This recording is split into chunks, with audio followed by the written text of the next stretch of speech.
Of all the civilian deaths in African war zones last year, nearly half involved Boko Haram.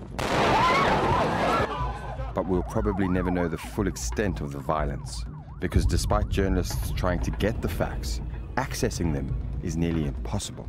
Boko Haram over the last 6 years have destroyed the telecoms infrastructure. They've just knocked down all the towers, blown them up.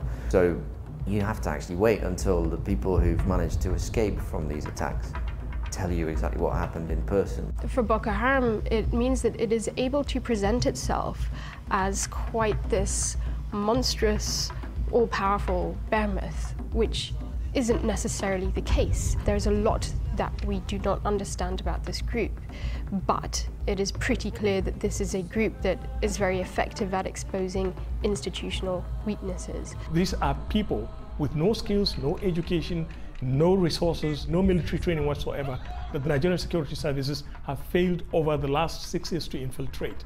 So if the security services, with all their machinery, with all their resources, cannot infiltrate an organization as fearful as Boko Haram, what do you expect of a journalist? As a consequence, they tend to cover Boko Haram from afar. In January this year, the group attacked the northeastern town of Baga, killing as many as 2,000 villagers, according to some reports, or 150 if you believe the Nigerian military. Our only window into the destruction came from satellite imagery, before and after shots of the burnt-out village, which is why the death toll is unverifiable.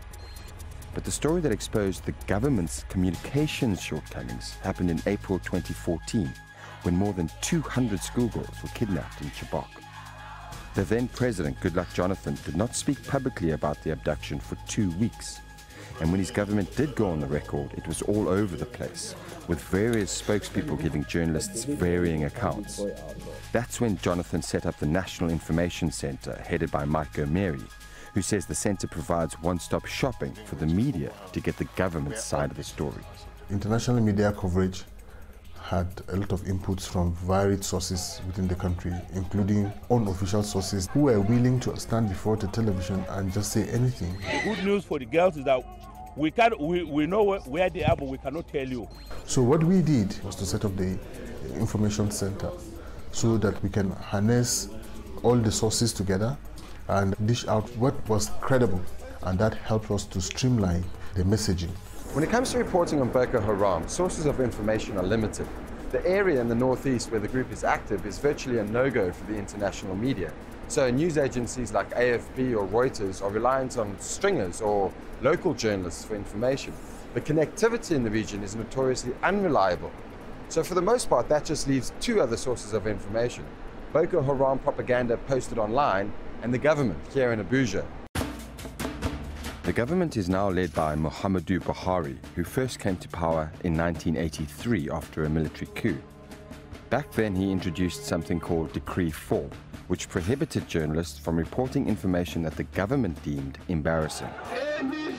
Although this time Buhari was voted into the presidency and has extended an olive branch to the media, he oversees an army that has a record of harassing journalists.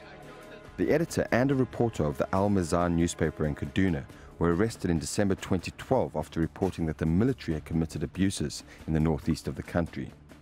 The army also frequently confiscates newspapers in what its spokesman calls routine security action. And in March this year, on assignment in Maiduguri, Al Jazeera correspondent Ahmed Idris and his cameraman Ali Mustafa had their equipment seized by the military and were confined to their hotel rooms for 10 days. We were accused of espionage, spying on our own country for a foreign government, and we are also charged with loitering in our own country.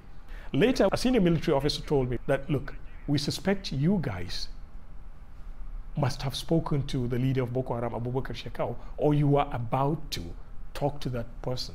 And that's the reason why we need to look at your camera. And that was when I realized that somebody somewhere is not happy with us being in Maiduguri, and they will do everything to stop us from doing our job there. The Al Jazeera journalists say that they were arrested by the same military force that they had embedded with the day before, but they were able to return to Abuja. which cannot be said for the local journalists that they left behind, who face the threat of Boko Haram and the danger of being affiliated with the group just by doing their job. So you had cases where some journalists who perhaps were aware of Boko Haram from the time that it was founded, from 2002, and had tracked this group and its evolution and had people that it could speak to understand the group. These journalists then became vulnerable to accusations that they were members of Boko Haram. So sometimes you have to balance between security and the accuracy of your reports.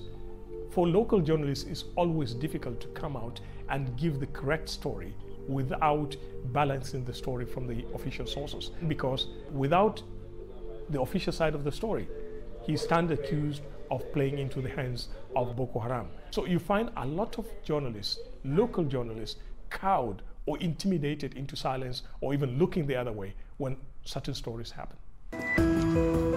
Information is a rare commodity in the fight against Boko Haram, and the authorities are, in part, responsible for the scarcity of coverage. In June, Nigeria joined forces with neighboring Chad, Cameroon and Niger to combat the militants.